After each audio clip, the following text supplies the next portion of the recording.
Hey guys, the Golf Yogi here for Golfers RX, bringing you your weekly dose of golf fitness. Today we're talking about a fun stretch I do quite a bit with a lot of clients. It's just a simple runner's lunge. There are a lot of things we do in yoga off of a runner's lunge, whether we take it into a full crescent pose where we're standing really tall with it, whether we take it into a crescent B where we have our knee on the ground. There are a lot of things that we can do off of a lunge that are going to start to get the fronts of the legs through the hip flexors all the way down the quads. They're also going to help to loosen the hips up a little bit. So the first one's real simple, just a simple runner's lunge. Bring the foot out, take a nice step back. The one thing you want to look for here is you don't want the knee way in front of the ankle or way behind the ankle.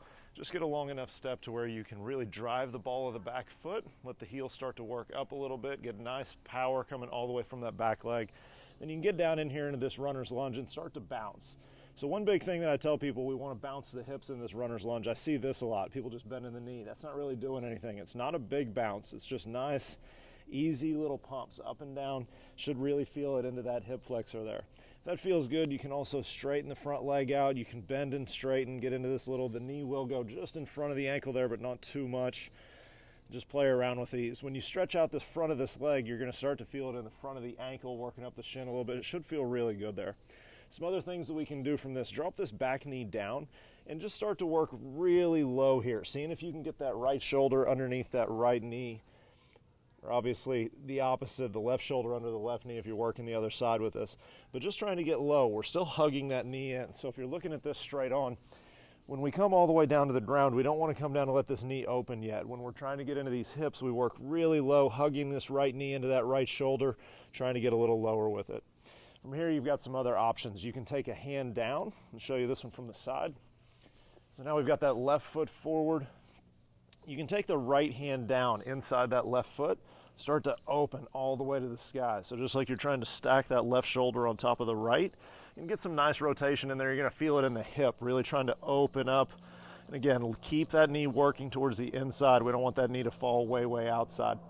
Another good one for you here, guys. This is a little bit more difficult. You can try this though, so you can get low with it. Bring that right foot forward now. Again, all the way up onto these fingertips, staying nice and tall with this. Now we're just going to start to go down a little bit lower.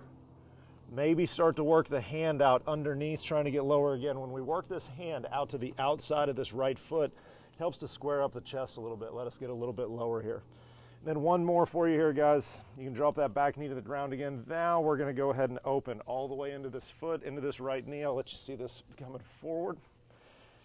So again, drop that back knee to the ground. Now we're going to rock onto what we call the razor's edge of that right foot. Really start to open it up.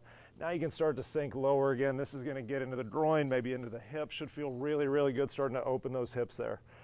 And one last piece to this one, guys. If that feels good, you can leave that left hand down, start to open a little more, maybe push that knee out, really get deep into that hip. If that's really easy for you, you can start to bend into this front arm, take it a little bit lower, get really nice and low, get into those hips, really open it up, open that whole foot up. So guys, anything that you're doing off of runner's lunges, if you're not feeling any pain, you're getting a good stretch. Doesn't matter if we're doing this again, straight into a runner's lunge, bend and straightening. If we're doing a crescent pose, if we're doing crescent B, if we're working into a long back leg there, we're going to get a lot of benefit all the way through the front of this back leg, okay? So when we're sinking into this, as long as even if we sit up nice and tall, take those hands up, even if we're just pressing forward as we've done in these videos before, we're opening up the front of the leg, making it a lot easier to tuck that pelvis, be able to get a lot more power into our golf swing. So give these a shot, guys, as always. If you have any questions, email me directly, mark@thegolfyogi.com. Always happy to help, guys. Head out this weekend, play some great golf.